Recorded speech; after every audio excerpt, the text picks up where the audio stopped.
Entendre, comprendre, réagir. Un média qui donne vie aux opinions, qui donne voix aux idées. Cube. On s'entretient maintenant avec Elsie Lefebvre, pas une autre péquiste encore, c'est un nid à péquiste, cette émission-là, avec Facal, PSPP, Elsie. Tu as écouté l'entrevue avec Paul Saint-Pierre Plamondon? Bien sûr.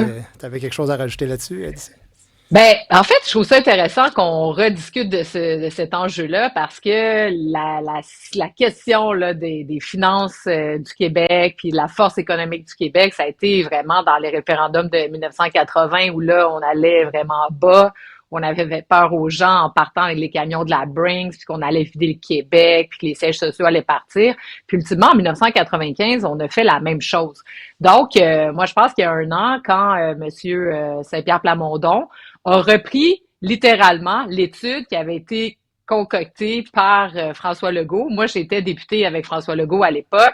Puis, tu sais, François Legault, c'était le plus fervent souverainiste des souverainistes. Et donc, il avait fait l'étude, c'était en 2005, si je me trompe pas, qui reprenait, les bases de Bélanger-Campeau.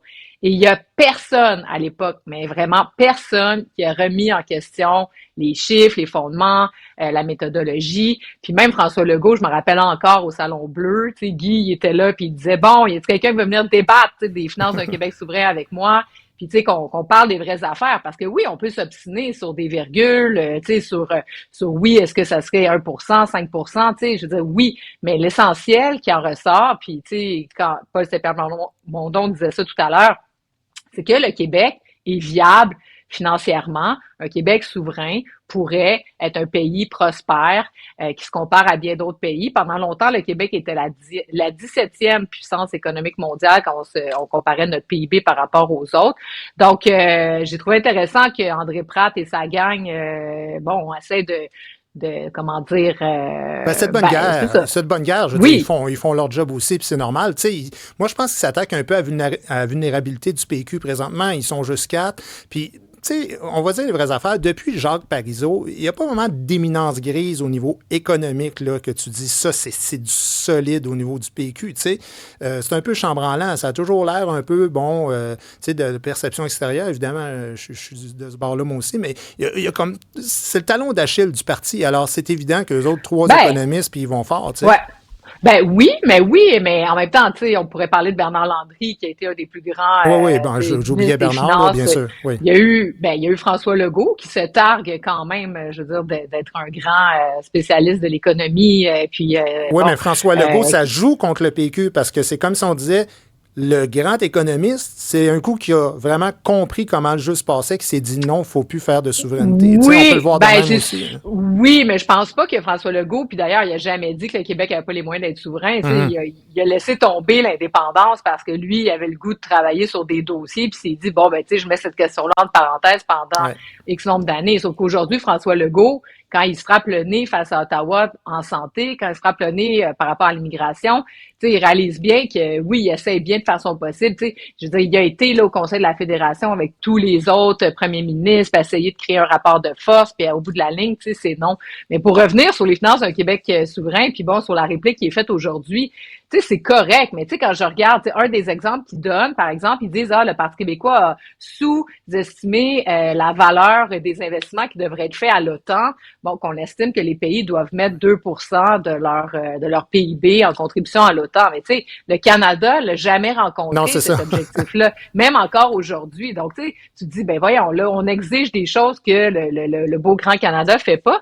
Puis, ultimement, Jean Charest, Philippe Couillard, même les députés de l'Assemblée nationale, tous les libéraux ont affirmé que le Québec avait les moyens d'être souverain d'une façon financière. Donc, je pense que cette question-là, elle est réglée. Puis là, ce que les Québécois doivent se dire, c'est dire, tu sais, on a beau...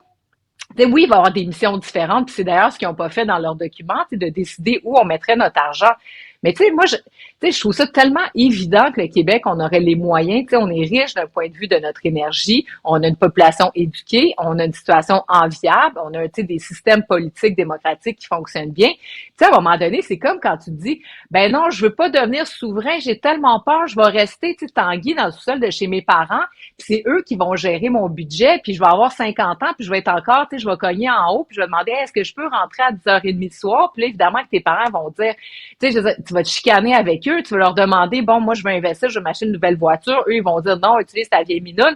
Tu sais, c'est sûr que quand tu pars en appartement, là, ce qui serait, bon, le grand départ du Québec, si on veut, ben oui, il y a une petite période d'accoutumance, de peut-être d'instabilité, où là, bon, ben, tu sais, t'habites dans quelque chose de plus petit pour quelques années, tu vas couper le câble, tu vas couper, je sais pas moi, la passe de ski, tu vas couper un paquet de petites choses que tu dis, ben là, ça, c'est pas essentiel à ma mission première, qui est de m'émanciper dans la vie. Sauf que, qu'est-ce qui arrive dans la plupart des cas, c'est que les jeunes deviennent plus riches que leurs parents parce qu'à un moment donné, ils prennent des décisions pour eux-mêmes, puis ça se peut pas des adultes qui s'obstinent dans le fin fond d'un sous-sol sur qu'est-ce qui va advenir. Moi, je m'explique pas cette peur-là des fédéralistes.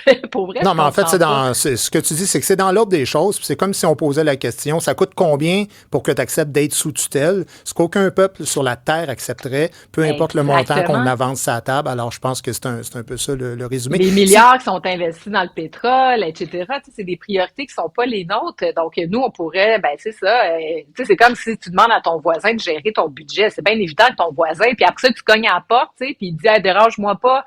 Mais là, une fois de temps en temps, tu réussis à avoir son écoute, puis plutôt que de donner l'ensemble de ton budget, il te donne 3 piastres, puis il dit, organise-toi avec ça. T'sais.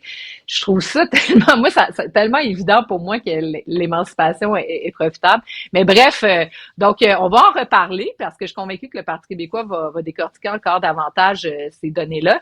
Mais je pense que il n'y a plus de doute sur la viabilité économique du Québec. Non, exactement. Je sais que tu voulais parler de Rubagazal. On va le faire demain. C'est ma première émission et j'ai eu un peu de difficulté à tenir la ligne du temps. Mais je trouvais ça quand même intéressant. Non, je sais que PSPP, ça faisait pas partie d'eux, mais je trouvais ça intéressant, bien évidemment, en tant qu'ex-député péquiste, de t'entendre là-dessus. On parle demain de Ruba, ça m'intéresse aussi. OK, parfait. Ben, bonne première, Guy. Allez, bonne soirée. Bye.